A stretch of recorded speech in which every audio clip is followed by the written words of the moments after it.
क्यों सीमावर्ती इलाके में सेना को 3 नेपाली मारने पड़े और क्यों यूरोप समेत 27 देशों ने लेटर भेजकर भारत पे आपत्ति जताई और इन सब पर भारत ने क्या रिप्लाई दिया, जानेंगे आज की इस एक वीडियो में। बस वीडियो पूरी जरूर देखें। और हाँ, अभी तक आपने चैनल को सब्सक्राइब नहीं किया तो जल्दी से चैनल को सब्सक्राइब भी कर दीजिए ताकि डिप्लोमेटिक और डिफेंस वर्ल्ड की ताज़ा खबरें आपको मिलती रहे। तो चलिए वीडियो की शुरुआत करते हैं। तो सबसे पहले बात करते हैं नेपाल की। दरअसल कल भारत नेपाल सीमा पर यानी लखीमपुर खीरी में, जो कि उत्तर प्रदेश की बॉर्डर है, वहां पे भारत नेपाल सीमा पर बीएसएफ के जवानों को मजबूरन एक एनकाउंटर करना पड़ा, जिसमें 3 नेपाली मारे जाने की खबर है। खबर के अनुसार इंडो नेपाल बॉर्डर पिरल 76921 के पास जंगल के रास्ते से नेपाल से कुछ लोग भारत आ रहे थे। रात के अंधेरे का फायदा उठाकर ये लोग भारत के लखीमपुर खीरी बॉर्डर से उत्तर प्रदेश में दाखिल होना चाहते थे। अब ये लोग यूपी ही इसलिए आ रहे थे ताकि नेपाल में जो सस्ते दरों में हैंड पिस्तल, राइफल्स और मादक पदार्थ मिलते हैं वो भारत में महंगे दामों में बेचे जा सके।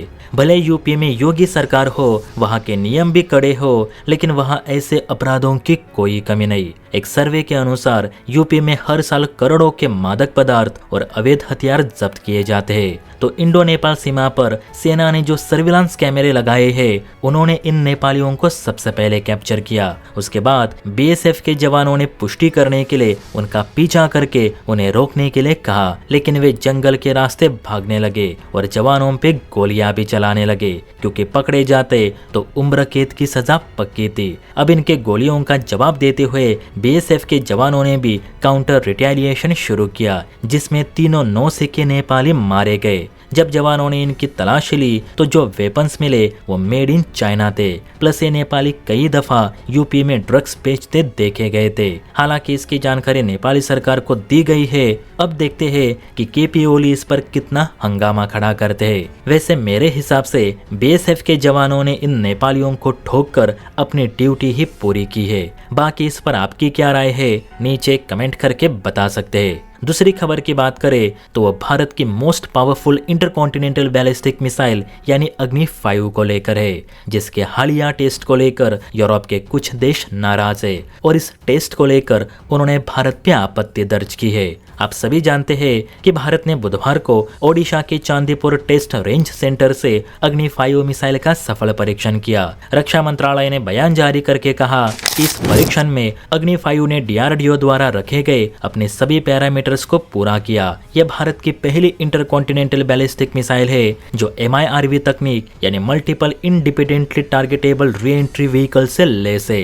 यानी कि अग्नि 5 मिसाइल एक साथ कई पारंपरिक और परमाणु वॉरहेड को अपने साथ ले जा सकती है और ये सभी वॉरहेड स्वतंत्र रूप से अलग अलग लक्ष्यों पर निशाना साध सकते हैं। ऐसे में अग्नि 5 के इस टेस्ट से भारत की सामरिक क्षमता में बड़ा इजाफा हुआ है। अभी तक दुनिया के चुनिंदा देशों के पास ही अग्नि 5 जैसे बैलिस्टिक मिसाइल है जो MIRV तकनीक से लैस है। इस टेस्ट के बाद डीआरडीओ ने एक मैप जारी किया जिसमें अग्नि 5 की मारक क्षमता दिखाई गई है। स्क्रीन पर आप जो तस्वीर देख रहे हैं यही वो मैप है जो अग्नि 5 की रेंज को दर्शाता है। और इसी मैप को देख यूरोप वाले जरा सदमे में है, क्योंकि इस मैप में अग्नि 5 की जो रेंज दिखाई गई है उसमें पूरा का पूरा एशिया, अफ्रीकी देश, अरेबिक देश और आधे से ज्यादा यूरोप का हिस्सा आता है। यानी अग्नि 5 से अब यूरोप भी बच नहीं सकता और यही कारण है कि यूरोप की फटी पड़ी है। यूरोपियन थिंक टैंकर्स का कहना है कि ये एक अननेसेसरी टेस्ट था। इस समय भारत को ऐसे टेस्ट करने की कोई जरूरत नहीं। दुनिया के आधे से ज्यादा देश आते हो।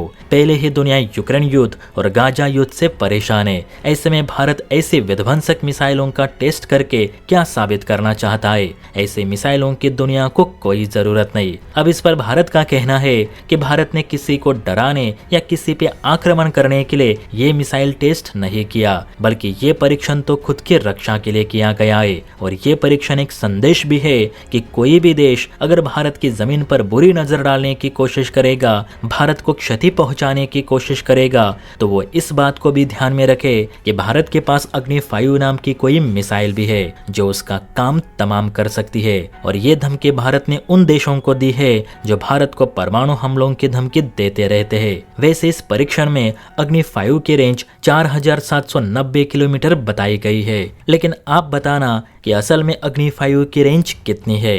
और हाँ, वीडियो अच्छी लगी हो तो बेल आइकन प्रेस करके चैनल को लाइक एंड सब्सक्राइब जरूर करें। जय हिंद।